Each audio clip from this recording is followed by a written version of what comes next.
Shri Srimad Shila Abhay Sharaminda Bhaktivedanta Swamharaj Prabhupada ki Jai Ananda Koti Vaishnavinda ki Jai Ramacharya Shakaridas Thakur ki Jai Prince Kaho Shri Krishna Chaitanya Prabhu Nityananda Shri Advaita Gadadhara Shri Vasadi Gaura Bhaktavrinda ki Jai Jai Shri Radha Krishna Gopa Gopinath Shyama Kunda Radha Kandagiri Govardhan ki Jai Nitai Gaur Pramanande Hari Bol Oh glorious assemble devotees, Hare Krishna. Oh glorious assemble devotees, Hare Krishna. Oh glorious assemble devotees, Hare Krishna. Oh glorious Shri Guru and Shri Gauranga. Oh glorious Shri Prabhupada. Namo Vishnu Pada Krishna Prishta Bhutale Shrimad Radhanath Swami Namine. Namo Vishnu Pada Krishna Prishta Bhutale Shrimati Bhaktivedanta Swami Namine. Namaste Saraswati Deve Gauravani Pracharine Nirvishesha Sannivati Paschatadesha Tarine Jaya Jaya Shri Chaitanya Jaya Nityananda Jaya Dvaita Chandra Jaya Gaura Bhakta Vrinda Jaya Jaya Shri Chaitanya Jaya Nityananda Jaya Dvaita Chandra Jaya Gaura Bhakta Vrinda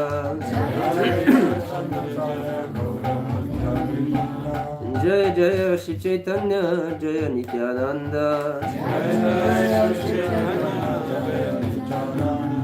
Jaya Dvaita Chandra Jaya Gaura Bhakta Vrinda Jaya Dvaita Chandra Jaya Gaura Bhakta Vrinda. We're reading from Shri Chaitanya Charitamrita Adi Lila, chapter 10, entitled The Trunk, Branches and Sub-Branches of the Chaitanya Tree. Texts 101 to 103. So we'll repeat the 103rd verse together. Tina Sandhya Radha Kunde Apita Snadana Vrajavasi Vaishnavekari Alingana Mana. Shri Raghunath Das Goswami took 3 baths daily in the Radha Kunda lake. As soon as he found a Vaishnava residing in Vrindavan, he would embrace him and give him all respect. Sarda sapta prahare kare bhakti rasadane charidanda nidra sikha nahe konadine. He engaged himself in devotional service for more than 22.5 hours a day, and for less than 2 hours he slept, although on some days that also was not possible. Now we will repeat. Tanhara sadhane riti shunite chamatkara. Tanhara sadhana riti shunite chamatkara. Serupa Raghunatha Prabhu ye amara. Serupa Raghunatha Prabhu ye amara. Tanhara sadhana riti shunite chamatkara. Tanhara sadhana riti shunite chamatkara. Serupa Raghunatha Prabhu ye amara. Serupa Raghunatha Prabhu ye amara. Tanhara sadhana riti shunite chamatkara. Tanhara sadhana riti shunite chamatkara. Serupa Raghunatha Prabhu ye amara. Serupa Raghunatha Prabhu ye amara. Tanhara sadhana riti shunite chamatkara. Tanhara sadhana riti shunite chamatkara. Serupa Raghunatha Prabhu ye amara. Serupa Raghunatha Prabhu ye amara. Tanhara sadhana riti shunite chamatkara. Tanhara sadhana riti shunite chamatkara. Serupa Raghunatha Prabhu ye amara. Serupa Raghunatha Prabhu ye amara. Tanhara sadhana riti shunite chamatkara. Tanhara sadhana riti shunite chamatkara. Serupa Raghunatha Prabhu ye amara. Serupa Raghunatha Prabhu ye amara. Tanhara sadhana riti shunite chamatkara. Tanhara sadhana riti shunite chamatkara. Serupa Raghunatha Prabhu ye amara. Serupa Raghunatha Prabhu ye amara. Tanhara sadhana riti shunite chamatkara. Tanhara sadhana riti shunite chamatkara. Serupa Raghunatha Prabhu ye amara. Serupa Raghunatha Prabhu ye amara. Tanhara, his. Sadhana riti, process of devotional service. Shunite, to hear. Chamatkara, wonderful. Say, that. Rupa, Shri Rupa Goswami. Raghunatha, Raghunath Das Goswami. Prabhu, Lord. Ye, that. Amara, my. The translation and purport by His Divine Grace, Srila Prabhupada Ki Jai. I am struck with wonder when I hear about the devotional service he executed. I accept Srila Rupa Goswami and Raghunatha Dasa Goswami as my guides. Purport. Srila Krishna Das Kaviraj Goswami accepted Raghunath Das Goswami as his special guide. Therefore, at the end of every chapter he says, Shri Rupa Raghunatha Pade Yara Asha Chaitanya Charitamrita Kakhe Krishna Dasa. Sometimes it is misunderstood that by using the word Raghunatha, he wanted to offer his respectful obeisance to Raghunath Bhatta Goswami, for it is sometimes stated that Raghunatha Bhatta Goswami was his initiating spiritual master. Srila Bhaktisiddhanta Saraswati Goswami does not approve of this statement. He does not accept Raghunatha Bhatta Goswami as the spiritual master of Srila Krishna Dasa Kaviraja Goswami. translation of the verse again. I'm struck with wonder when I hear about the devotional service he executed. I accept Srila Rupa Goswami and Raghunatha Dasa Goswami as my guides.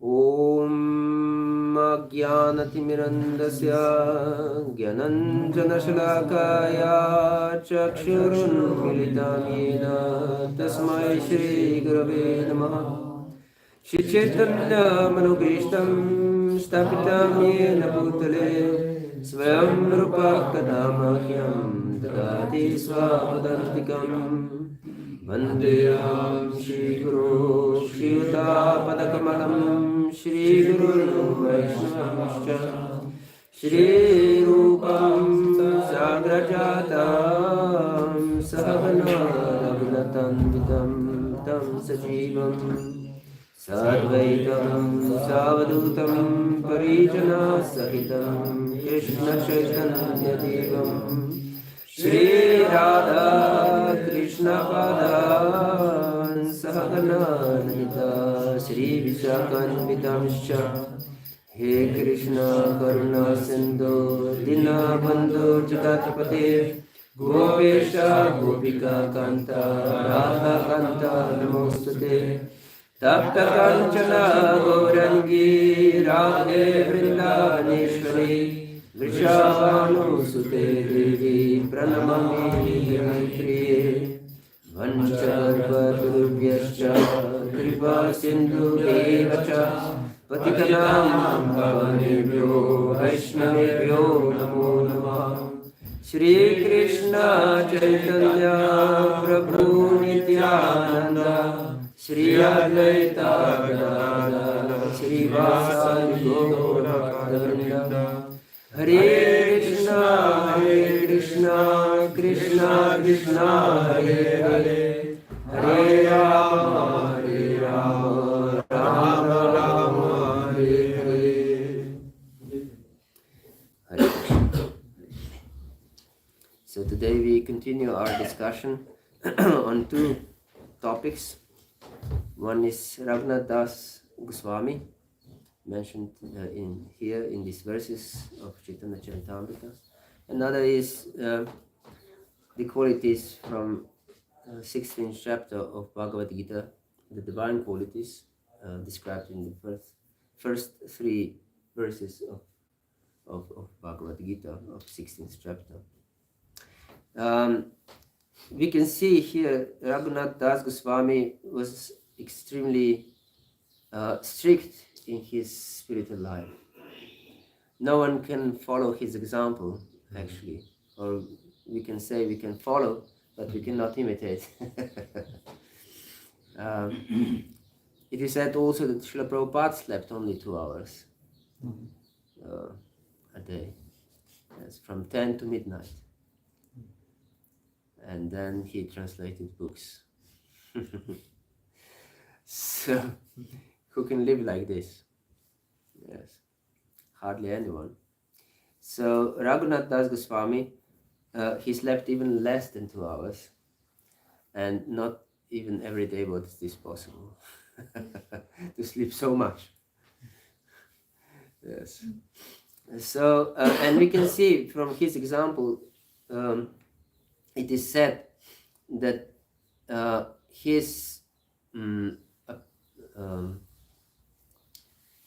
following of principles were like lines in stone.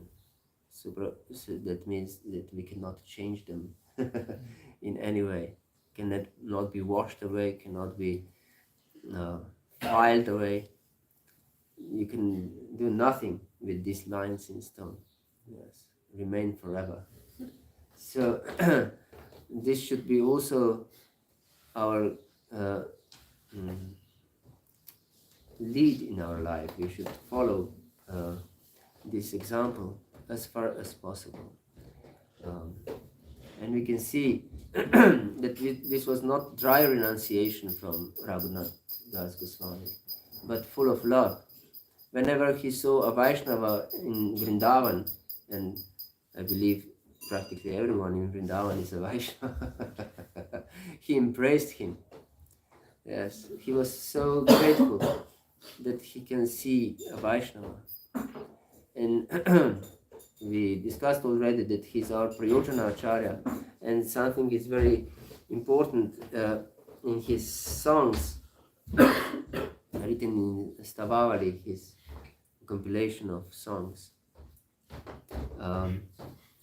And he wrote in one of his songs that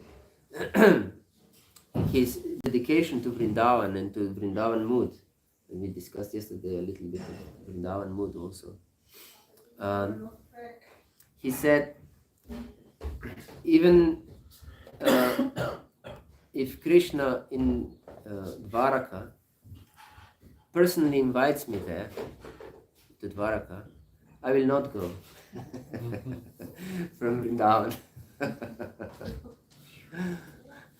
But if I hear that Srimati Radharani went to Dwarakanath, to Krishna in Dwaraka, and he embraces her to his chest, then I would fly there faster than Garuda. And there is another statement of Raghunath Das Goswami. He said that, yes, if I would not go out of Vrindavan for any price. Even if great devotees would invite me, I would not go in their association. I would rather chat mundane things with the Brajvasis. Hare Krishna. So yes, he as Prayojana Acharya teaches us how we should devote our heart and life to Vrindavan, to Krishna in Vrindavan, to Radha and Krishna in Vrindavan. Yes. And Narottam Das Thakur says in Prima Bhakti Chandrika,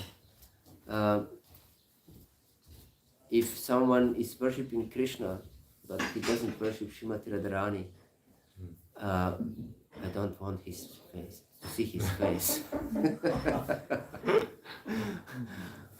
Mahajan is only one who worships Radha and Krishna.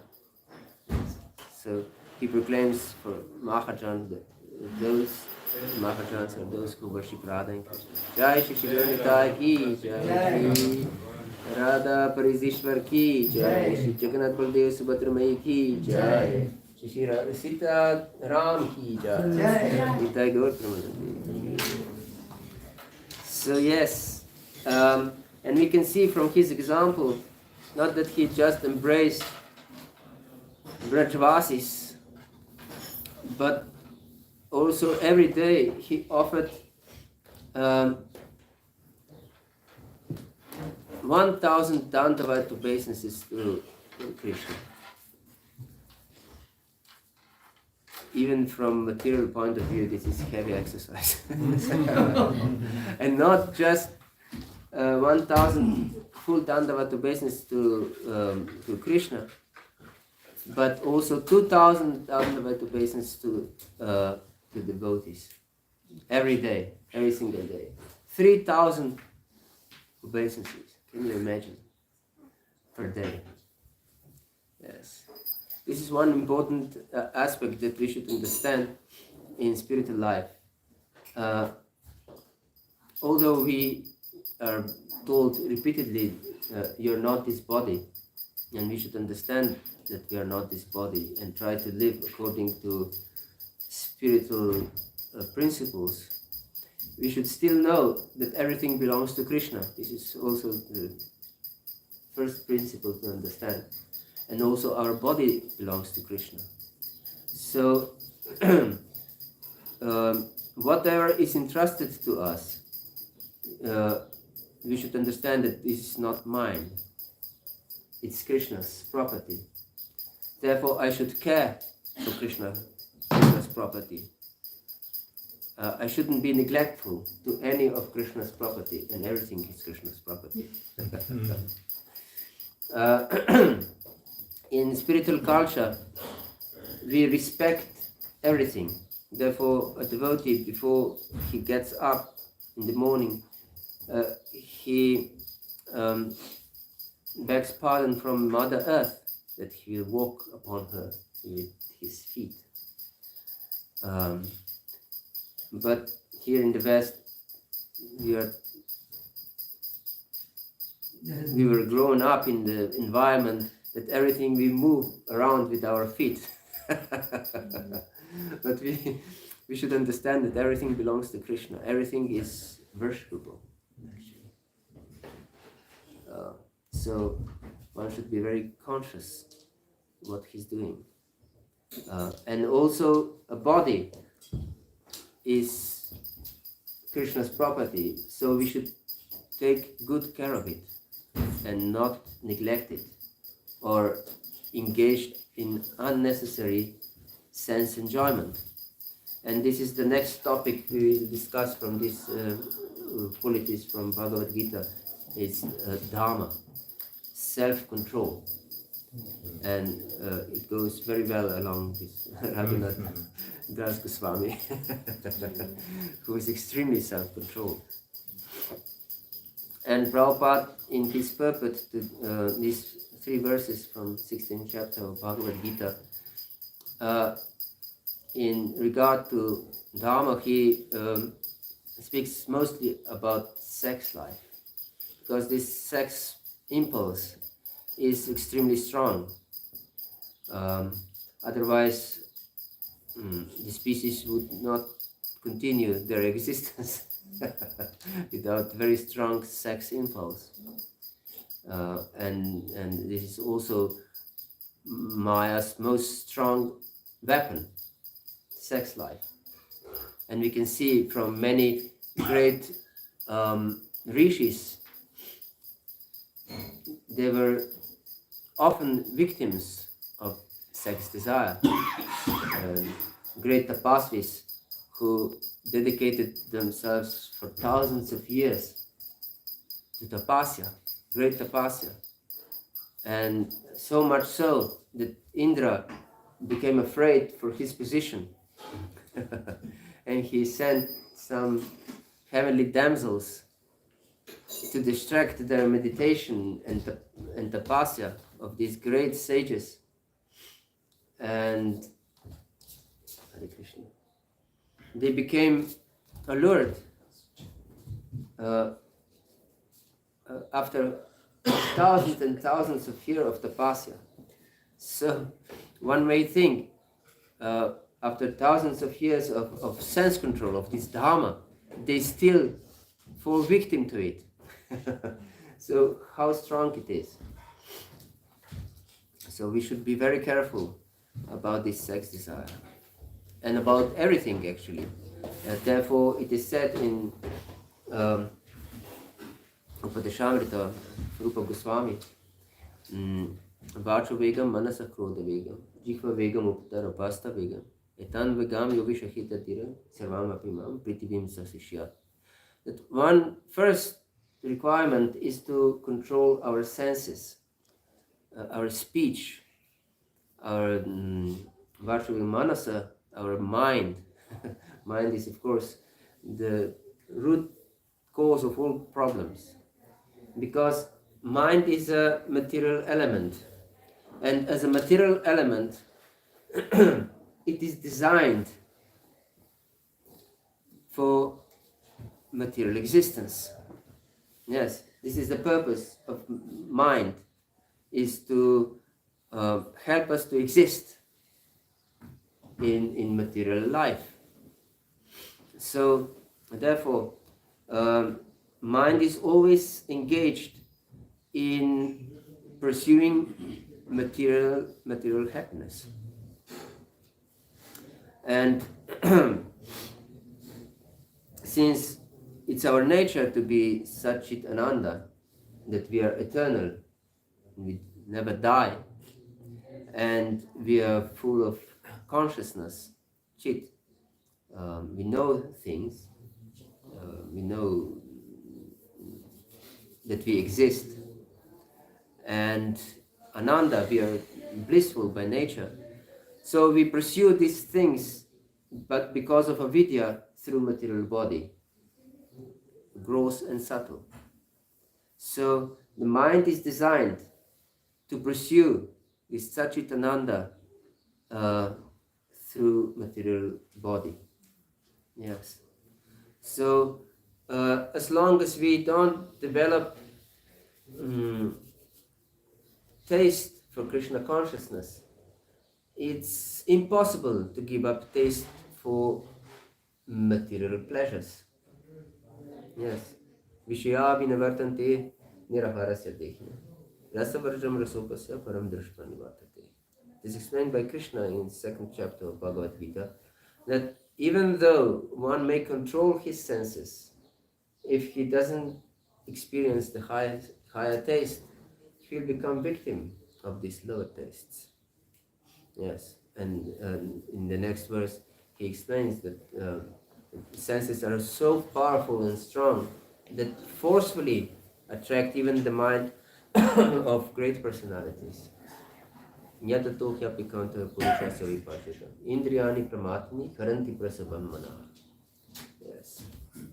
So even great personalities become succumb to the desire of the senses, of which the king is the mind.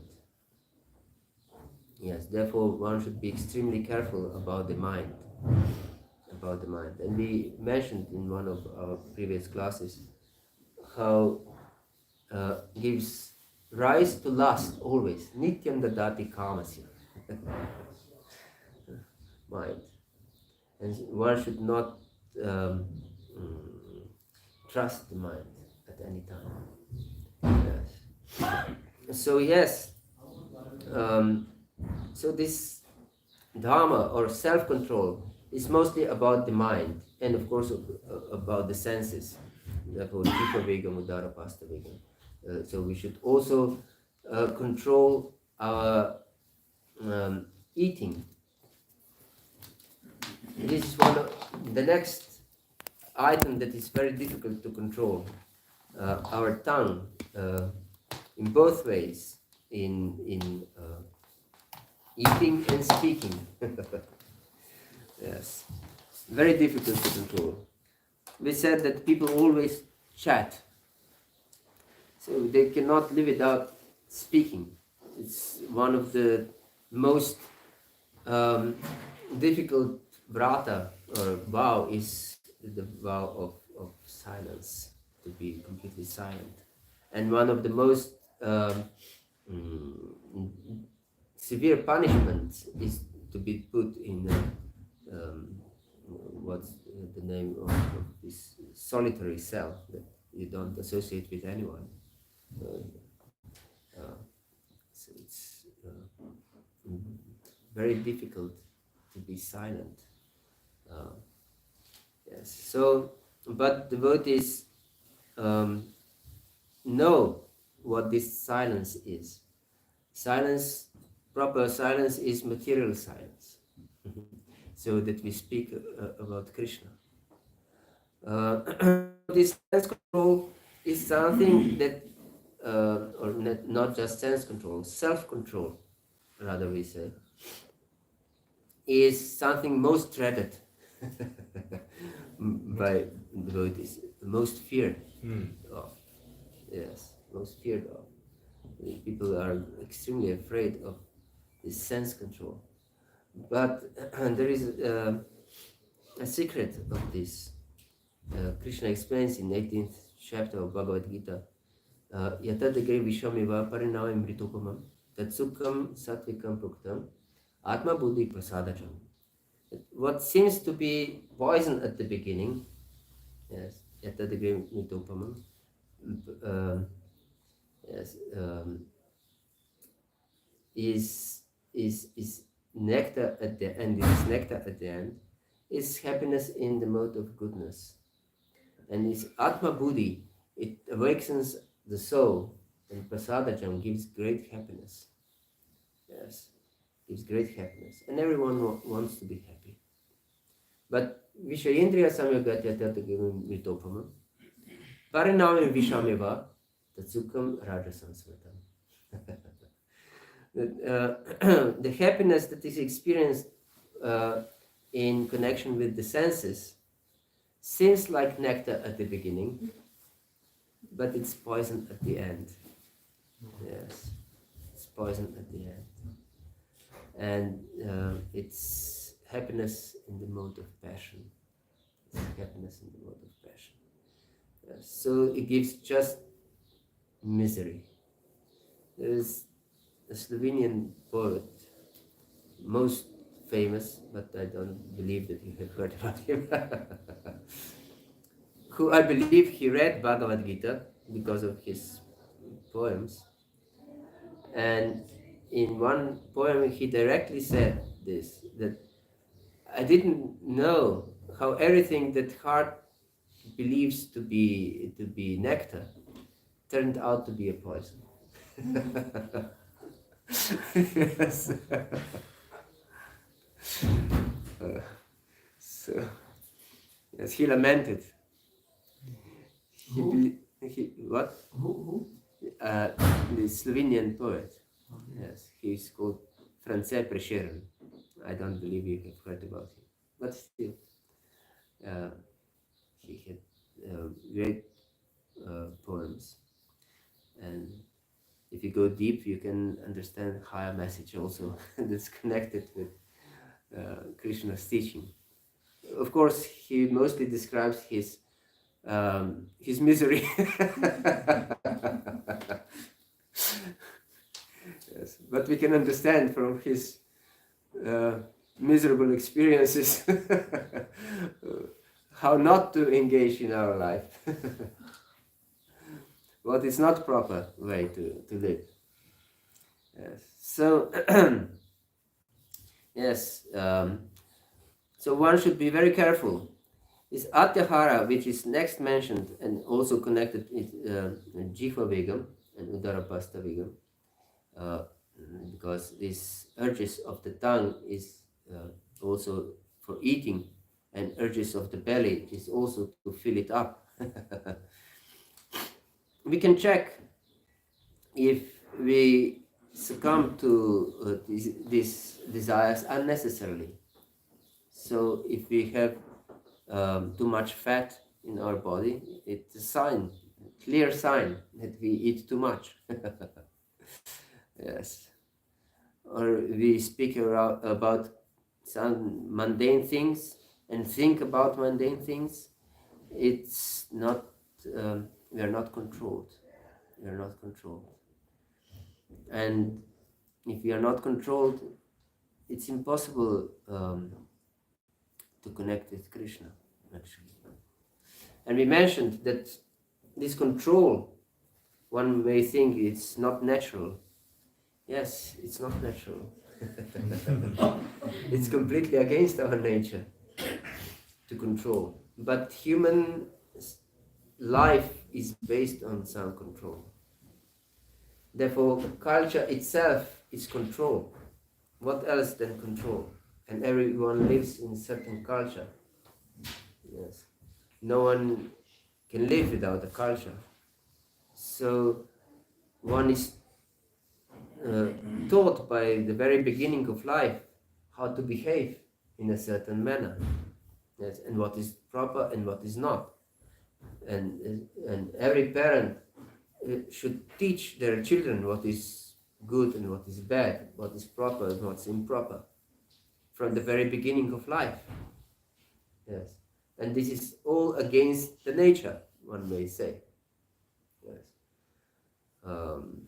and all laws in the country are everything against our nature. Therefore, there is a law. You shouldn't behave like this. Therefore, if you behave like this, you'll be punished.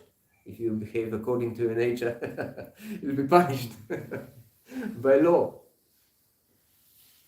Therefore, it says that law enforcement. You have to enforce the law upon people. Yes. So the same is in spiritual life, but it's not that Krishna enforces it on us, but he teaches us how to achieve what we all are hankering for from time immemorial. We all want to be perfectly happy. This is our nature. Ananda Mayo Vyasat. Everyone is a living entity of pleasure. We are all pleasure-seeking living entities. We cannot live without pleasure, not even for a moment. Whatever we do, whatever we think, whatever we say, is knowingly or unknowingly pursuit of happiness. Therefore, all of you that you are here, you believe that Krishna consciousness or hearing Krishna katha will bring you some higher quality of your life, isn't it? Therefore, you are here. If you wouldn't believe so, you wouldn't be here. Yes. So, if we don't believe that something can give us some pleasure, or at least that can prevent us from some misery, we will not do it. Yes. So, therefore, this hearing is so important that we can discriminate, that we can develop this vivek. Yes, this is proper and this is improper to achieve my goal. I don't know about French, but in Slavic languages, I don't know about Russian. Who is from Russia? Ukraine, and you're from Russia. In Slovenian, the sin is called greh. Desai. And what is the origin of this word greh? It means that you miss something. Grešiti in Slovenian, zgrešiti means to miss something, and grešiti means to sin. So to sin means to miss our goal.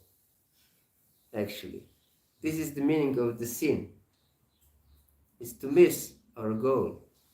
Yes, we all want to be happy, but certain actions lead us away from our goal, so there are sins. Since by performing them, we will miss our goal. Yes, we will miss our goal. Therefore, Krishna and the Acharyas, they teach us, yes, such and such behavior, such and such way of life will bring us to our goal, to be Anandamayo Vyasat. Yes, this is so important to understand. So these four regulative principles that Prabhupada gave us, it's not some crazy idea of someone who would like to see others suffer. Yes. Don't engage in illicit sex.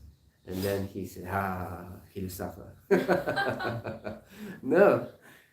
It's for us to achieve our goal and not engage in gambling and meat eating. And yes. So this is very important to understand. These principles that are not meant to suppress us and to become despondent and miserable, but these principles of self-control are there for us to become perfectly happy, to develop relationship with the Lord. And this is the only way to be perfectly happy, to live, to realize that we are servants. This is only happiness, actually. Because people in this world are in great illusion. They think that things can make them happy, or power they can make them happy, or name and fame and prestige can make them happy. and therefore they do great tapasya, we can say, for such purposes. For example, I know from about the cyclists. I know because the Slovenians are the best in cycling in the world. I believe they won three last Tour de France, these cycling tours. Most prestigious is Tour de France. And but they undergo severe austerities to achieve some useless goal. Yes, completely useless, for some prestige and glory and feeling that you're the best. And I've heard about these austerities. I didn't know until recently. Because they have to, these cycling tours are day after day for 200, 300 kilometers per day. Hours and hours of severe cycling every day. So they, they have to consume extremely enormous amount of calories to be able to withstand this tapasya of cycling. But if they would consume so much food, they would never be able to digest so big amount of food. So what they eat actually is only some preparations of some sugar, liquid sugar, that they can digest immediately and use it as an energy for cycling. And if they eat any proper food, the digestive system is not able to digest it anymore. So they're always living on such useless food, which cannot be called food at all. Otherwise, they jeopardize their achievements. It's craziness, actually. These topmost cyclists, they live like this. It's hell, actually. It's hellish life. Yeah. But they believe that they will be happy. Yes. So everyone in this material world is as crazy as these cyclists. Yes. Only devotees are trying to be sane. Yes. So as long as we don't understand, yes, this sex life is killing me. Although I'm grihasta, therefore Prabhupada is explaining in his purpose, even grihasta shouldn't unnecessarily engage in sex life. What to speak of having a relationship with any Mataji unnecessarily. It is explained. Nanagnik Paramadadama Grita Kumbha Samakuman Sutama Pira Hujakat Anadaya Vatartakrit in the 7th canto of Srimad Bhagavatam, that women are like fire and men are like pot of butter. And if you put these two together, the butter will definitely melt. And so you shouldn't even associate with one's own daughter unnecessarily on the solitary place. What to speak with other women? This verse explains. So we should be very careful, because it's so nice to speak with the opposite sex. It's so pleasurable. Yes. Especially if the conversation is pleasurable. Yes. And therefore, we can see even brahmacharis they speak with women and laugh with them. This is completely against their interest. And even grihastas, they can associate only with their wives, not with other women. It's the same principle. Not that there is any other principle for grihastas. It's completely the same principle. So we should be very careful about this association with the opposite sex. Yes, because it's so pleasurable. Yes, most pleasurable. It gives most pleasure. Yes. Therefore, one should strictly business should be amongst the sexes, not anything else, practically speaking. If there is some necessity for service, there may be association, but strictly business association, not nothing else, because immediately we are drawn. Even if nothing happens, even if desire for gross sex even doesn't crosses our mind, still there is subtle enjoyment in these conversations. And I believe we all know what I'm speaking about. We have this experience. We are not from another world. Yes. Yes. So this is so important to be very careful about the association with the opposite sex. And about overeating also. Although Prabhupada said that first 2 years in Krishna consciousness, we can go on in tasting prasad as much as possible. Because we should give up so many things in Krishna consciousness, so many addictions, we can say, not proper things, but addictions to sinful life. So at least we can engage our tongue in tasting Krishna's prasad. But we should know the proper attitude. Proper attitude should be to worship Krishna's prasad, not to enjoy it.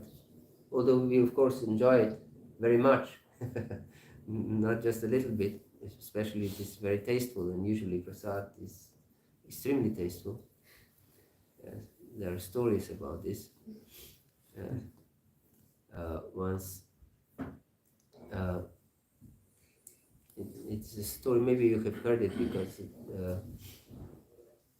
my Guru Maharaj explained how he was in America in some campus, and he was chanting his japa, and some people gathered around him and they discussed some Krishna conscious philosophy. But there was a Christian preacher, I don't know, 20 meters away or something, and he was blaspheming everyone. You will go to hell, you because of this, because of that. You have a girlfriend, you are not married, you'll go to hell. You do other things, you'll go to hell, and so, and hell this, hell that, hell everything. And then, but people, they didn't take him seriously. They were laughing at him. And then they asked him, what about this Hare Krishna there? What about his destiny? He'll go to hell, he said. And then they said to him, why don't you tell him? And he said, I will. They all went together to my Guru Maharaj. And he said to him, you'll go to hell. And Maharaj asked him, why will we go to hell? Because you are worshipping the false god. And how do you know that I worship the false god? It's because Krishna is false god. And then went on like this. And he asked him, and okay, if I go to heaven, where will you go? And he said, I'll go to heaven. And then he said, if you go to heaven, I'd rather be in hell. He said, envious and prejudices. People are in heaven. Maybe hell is a better place. And then he had cooking classes in the campus. And this preacher wanted to prevent these cooking classes because he said that this is a false preacher there. But the students rebelled when they wanted to close these cooking classes because they enjoyed the cooking classes. And then this preacher came to these cooking classes to take notes if anything about God would be spoken, that immediately the cooking class will be over and stopped. So they cooked every week, I believe. It was a cooking class, and then of course he offered then bhoga to Krishna and distributed prasad. And first he didn't want to take anything. The second time, this preacher accepted a little bit of halwa. The third time, he ate the full plate of halwa. The fourth time, he wanted to have more and more halwa. Again and again, he took halwa. And the fifth time, he came to my Guru Maharaj and with stern face, and he said, I have a question. And Maharaj prepared what type of question will be some theological question again. And he asked, how do you prepare this halwa? Can I have a recipe? And Maharaj said, no problem. And he gave him a recipe for halwa. And he said that I have a praying group every week, and I will prepare this dish for them. And then the next time he came back and he said, I prepared halwa, but it didn't taste like your halwa. Please tell me what is the secret. And then Maharaj said, okay, I can tell you under one condition. He said, okay, what is this condition? If you, because this is something about talking Krishna conscious philosophy. So if you will not close our program because of this, I can tell you, otherwise not. And he promised that he will not close the program because of this. And he said that I prepare completely the same process as I gave you the recipe, but at the end I offer it to Krishna. And because it becomes transcendental, it tastes heavenly. And if you do it like this, your halwa will also taste like this. And he said, really? How to offer this food? And he explained, just ask God, please accept this food. Or ask Krishna, please accept this food with your heart and love. And next time he came, he said, really, it works. And they became good friends after this. And he started even to chant Hare Krishna. So this is the power of prasad. So if you engage in tasting prasad, there's no harm. But after years of tasting prasad, we should also know that it's not very beneficial for to overeat for my body, which is not mine. We should understand it's Krishna's. We mentioned at the beginning, everything belongs to Krishna. So we should take proper care of it. And we should not overeat even prasad. And other aspect connected with these obeisances of Raghunath Das Goswami is to exercise regularly. This is also proper care of the body. In modern times, people are extremely sedative. That means they just sit and they don't move at all. That was never the case in the past. For example, Lord Chaitanya himself, he walked all over India by foot. He went from Jagannath Puri to the southernmost part of India. This is thousands and thousands of kilometers. And then he went from Jagannath Puri through forests to Vrindavan. Again, thousands and thousands of kilometers. So he was extremely physically active. And also Sanatana Goswami, he went for Govardhan Parikrama every single day. And they said that he was not living under Govardhan, he was living away. So he had to come there, and he went the long Parikrama and back. So they say that he walked around 60 kilometers a day, every day, till he was so old that Krishna himself came to him and he said, "You don't have to perform this Govardhan Parikrama anymore, you are too old."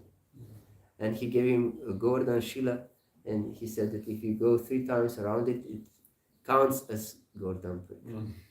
So, and Raghunath Das Goswami, here we can see he gave 3,000 full Dandavat obeisances a day.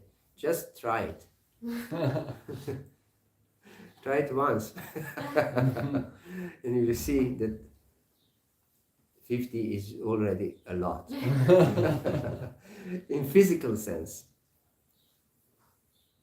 In physical sense. So, this exercise is really important for the body. And Prabhupada said, when his doctor, after heart attack, he was taken to a doctor, and doctor said, "You prayed too much. You have also to exercise." And devotees said, "This doctor doesn't know anything." But Prabhupada said, "No, what he says is true. I should exercise." And from this day on, he went every day on his regular walks. And he walked every day, every single day without exception. Even if there was terrible weather, he walked up and down the whole way. Yes. He didn't miss even one day this walking. And he said, this walking saved him 10 years of his life. And in these 10 years, he saved us. Definitely.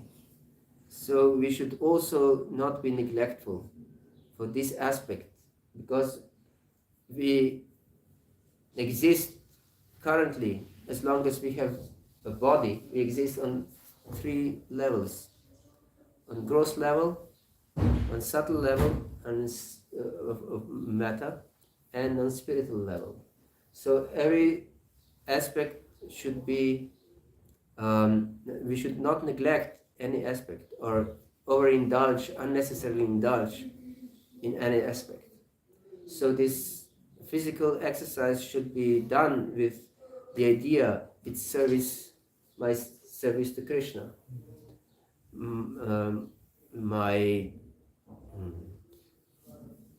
For example, the subtle need of the body is to hear philosophy and music and art and so on. We engage it in Krishna conscious music, philosophy and art. Yes. And spiritual, of course, is our sadhana, should be dedicated and taken very seriously, very seriously. And this is one of the most important aspects of self-control in spiritual life, that we take our sadhana extremely seriously, extremely seriously. That, we don't chant our rounds without proper attention, or at least our quota of rounds without proper attention. That we go deep, we try to go deep. No talking should be allowed. Even if we have a family, we should chant together and no talking allowed during our japa. Yes, this is very important. If we allow talking and chatting during our japa, everything is destroyed. Our ability to connect is destroyed. And this is the most unfortunate thing to happen, if our ability to connect is destroyed. And definitely, if we don't have time to dedicate our life to our japa especially, we will not be able to connect, because mind is so restless. Arjuna says that it's more restless than a raging wind, and one cannot control it. And Krishna says, Asamshaya Mahabaho Manodur Nigrahanchalam Abhyasanatu Vairagyanachindikiti. That without doubt, mind is extremely restless. But with abhyasa, with proper practice and detachment, this is possible. So we cannot take excuse because mind is more obstinate than the raging wind, that we cannot control it. Yes, and the most dangerous distractor of our consciousness are our phones. Yes. So during your chanting, switch it off and put it in another room. No sound should come from the phone whatsoever. Yes. We shouldn't touch the phone during our chanting. Yeah. Otherwise, our mind will definitely be disturbed and distracted, our consciousness. Yes. So it's extremely important. This self-control is all-embracing thing.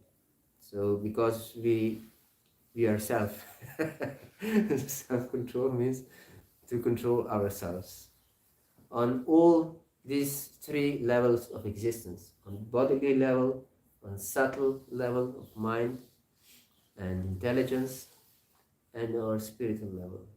We should control our life in order to lead it in our desired direction. And our desired direction is service. This is all that is desired. But conditioned living entities are extremely afraid of this concept of service. But only service can make one happy. We said before that things cannot give us happiness. Who can really be happy? Even in this world, even if someone is completely atheistic, any happiness comes from love. If we make happy someone that we really love, this is only happiness. If you love someone and you make him happy, this is really happiness. Nothing else. Nothing else. Hare Krishna. Is there any comment or doubt? I have a question. Yes. On the bodily platform or physical platform, like when we are, like for me, when we are not sleeping in the awakened state, when mind goes here and there for some nonsense things, we can control it. At least we try to think about Krishna. But what about our sleeping state? That's beyond my control. Yes. So this is a very important question, because Prabhupada made the perfect system. He was genius, actually. Once Mahavishnu Maharaj told, the devotees wondered how to spread Krishna consciousness more. And therefore they engaged some famous commercial company to give them some secrets how to promote Krishna consciousness more. And they took a lot of money. And the result of their research was that we have perfect program. Dancing in saffron robes in the streets, distributing books far and wide, and singing one mantra, one song all the time. It goes to the mind of people, and put these signs on our foreheads. Cannot be better commercial than this. Nothing can be better. So Prabhupada made the perfect system. And his system was that before going to bed, we hear Krishna book. So that we hear Krishna, about Krishna extensively, about his pastimes. And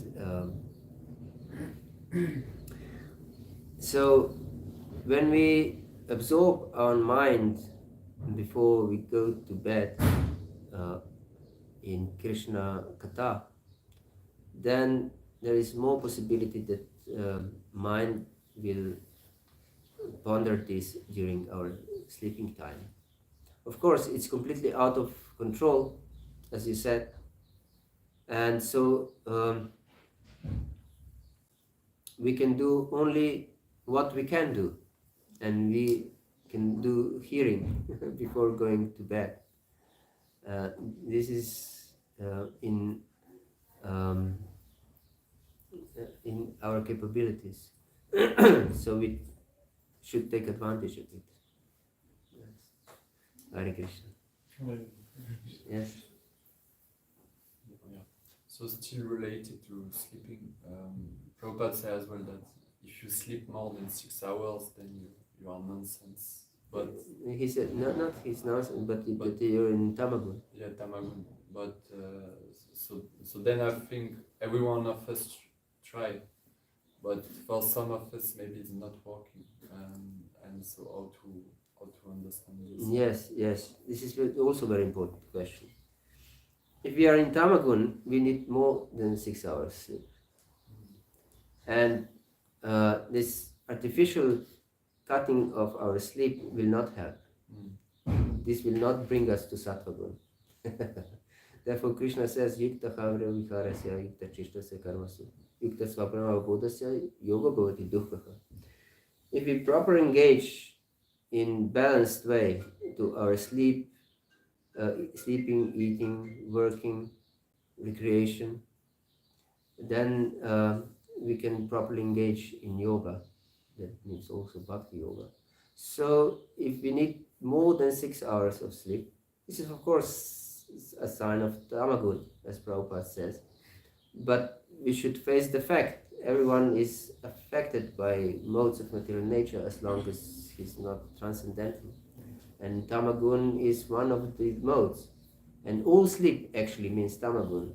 But oversleeping is exaggerated Tamagun.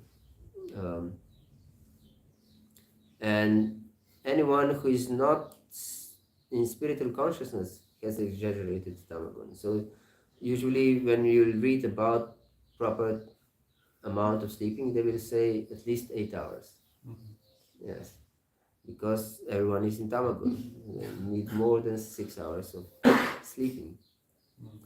But artificial cutting on our sleeping will not help. So what is proper way to reduce our sleeping is to engage more seriously in Krishna consciousness. Yes. Nashta preshva badrishu nityam bhagavata siva bhagavattama shloke bhaktir bhavati naishtiki. By engaging in hearing and serving great souls, our bhakti will become naishtiki or fixed. And tada means then. Tada rajastamo bhavaha kama lopadayashri. Chita vitaranavidam sitvam sattve prasida. Only then, when we become fixed in our devotional service, then we can transcend the modes of rajas and tamas. So, not artificial cutting on our sleep will help, but our strict engagement in our sadhana and taking it very seriously, it will help. Yes, and this self-control in prescribed manner, not that we try to immaturely, because of this desire for fame, try to imitate Raghunath Das Goswami and sleep 2 hours, or as we read, just take a few drops of buttermilk. Or there was some devotee in Prabhupada's time who wanted to imitate Haridas Thakur. I believe you have heard about this story. Yes. And Prabhupada said, you chant your 16 rounds without offense, and engage in service, other things. About, of course, he can also chant more, but engage his instruction was to engage in other services, prescribed services in the temple. And then he said, yes, this instruction is for everyone else because they're not on this level. But he knows me very well, Prabhupada. He knows that for me, it's okay that I chant so much. And he went to Vrindavan and he chanted all day long for some time.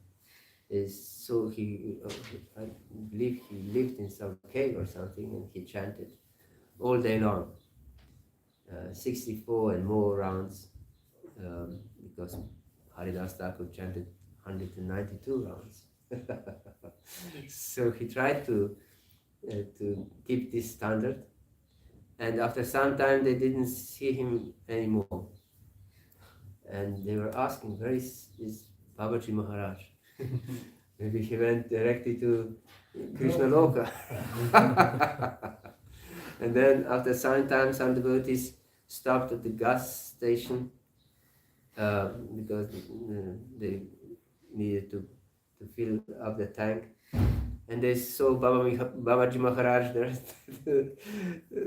in the service on the tank station, and asked him, what do you do here? We thought that you were in Vrindavan, or that you went to the spiritual world. And then they asked him, do you chant? Still chant?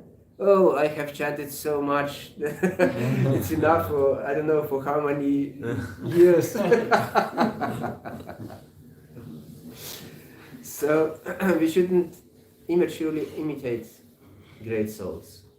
We should engage in our sadhana as prescribed by our Guru Maharaj, because he knows our position, or he should know our position, and engages according to our abilities to progress as fast as we can.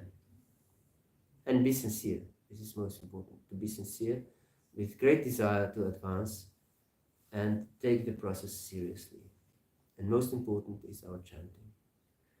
Not that just we chant without any distractions around us, but that we try to go deep. This is most important, to try to go deep. And if we are not able to, we beg Krishna. We beg Krishna. Please, Krishna, please help me. I'm helpless, please help me. This is the proper way. And then naturally our need for sleeping will be reduced. Hare Krishna. Anything else? Yes.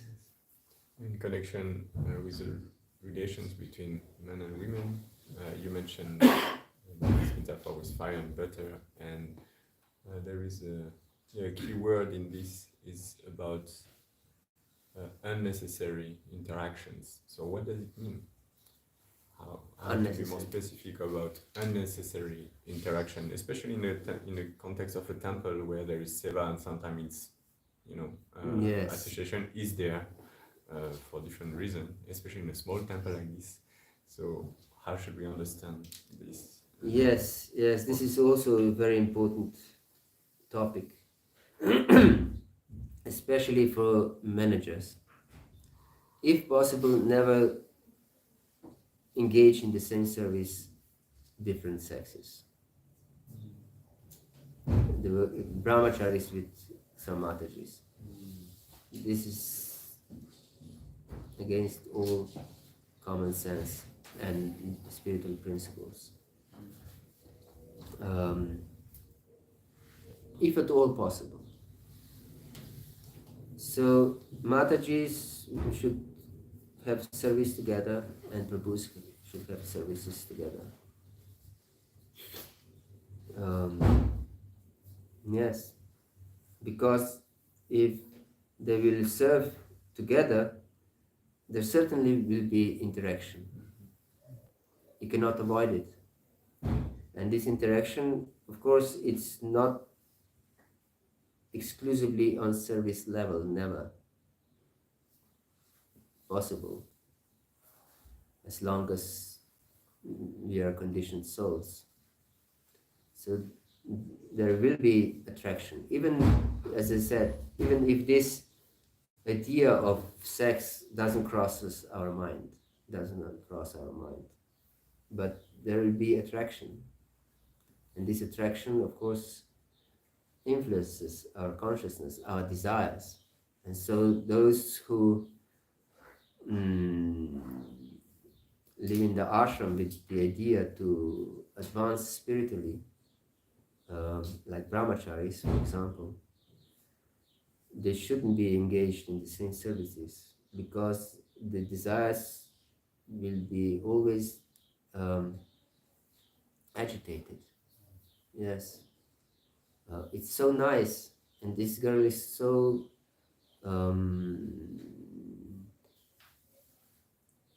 her service attitude is so nice, and she's so nice, and she smiles so nicely.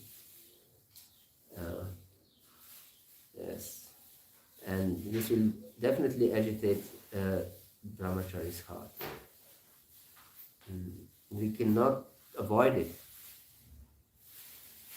not to disturb the consciousness. And even grihastas, if they're engaged with other women than their wives, they will also be disturbed, their consciousness. There is attraction. We should admit this. We should recognize this, that there is attraction. Always there is some force, attractive force. Even if we don't say anything improperly or do anything improperly or think anything improperly, still there is attractive force that influences our desires. There is a story of this Gandhi movement, that there was a minister in the Gandhi government who lived in brahmacharya, although he was married and had children, but he lived in brahmacharya for 30 years or something like this, very long time. And they wanted because he was a man of principles, and such people are not often very much loved in the political positions because you cannot bribe them. And if a person is a person of principles, you cannot blackmail them also. So they wanted him to fall down, and they sent him a young secretary, female secretary, very nice looking and modernly dressed. And she was instructed to be very nice and polite with him, and very in service mood and so on. And then he didn't fall down with her, no problem, nothing happened. But he approached his wife after 30 years. His senses were agitated. His mind was agitated with desire to associate with the opposite sex. So he approached his wife. Yes, so if one wants to control his senses, he should avoid this association and interaction with the opposite sex by all means.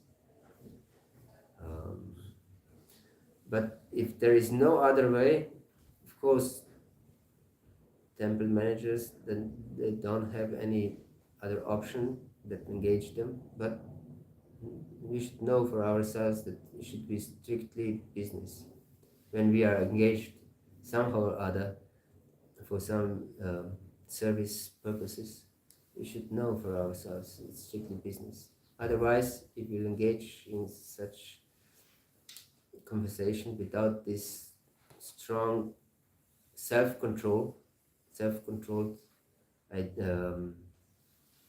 purpose in our mind, we'll be defeated, even subtly. And subtly it's enough for our consciousness. So we shouldn't allow this to ourselves. And if at all possible, the temple managers should be very careful about it. Hare Krishna. Hare Krishna. Yes, please. I have a question. It's related to why at ISKCON we don't accept women to be brahmachari, because let's say if the same type of instructions and trainings would have given to the women, wouldn't it have been more easier? Because eventually there are women also who are devotees, and I know that it's a thing that was not existing in the past time, but of course Srila Prabhupada also left one day from his house and created something what not existing before. So sometimes I feel like that why there is not women who are accepted to be brahmacharis, or at least trained to in their own way to be brahmacharis and follow the same principles that are actually guided by the Vedas. Yes. I don't know about the temple here, but majority temples do have brahmacharini ashram. So women can engage also in spiritual training like brahmacharis, and they're called brahmacharinis, and they engage in Vedic studies, in studies of our scriptures. Of course, it is not recommended for Matajis, for women to remain single all their life, because they have different mind and body than brahmacharis, and for majority of women it's better to marry. But there are some exceptions, of course, as everywhere there are exceptions. If some girl or woman is completely in love with Krishna, and she doesn't want to accept anyone for her Lord and Lord Krishna himself, then she can remain single as brahmacharini or later on as vanaprasthini her whole life, completely dedicated to Krishna. And there are some cases in history of Vaishnava history that are like this. So everything is possible, but most important is our inner attitudes. Maybe there are no physical facilities to have brahmacharini ashram, I don't know. There is the building outside is for Matajis mostly. Uh-huh. But yeah. Oh, that one there? Yeah. So there is some possibility, maybe the facility is not so well or good. I don't know, I haven't seen them. But still, the possibility is there. If you want to join the ashram. But I think for the women, you have 2 initiations, and that's the maximum that you can have. So it's not the same as You have as Harinam initiation, initiation in the chanting of the holy names, and the other is Brahminical initiation, a second initiation, which is of course completely against the tradition in India. No women were given this mantra initiation, Brahminical initiation, never before. So Prabhupada introduced it in his society. But of course there is not sannyas initiation for women. This is the third initiation that can be given to men, and of course even men are extremely rare that receive sannyas initiation. So there is no other initiation that women cannot be given. Hare Krishna. So I believe we have to finish here. Srila Prabhupada ki, Gaura Bhakta Vrinda ki, Ram Navami ki, Desai Gaur Premanande. Please accept my humble grace. Dharma Prabhu ki Jai.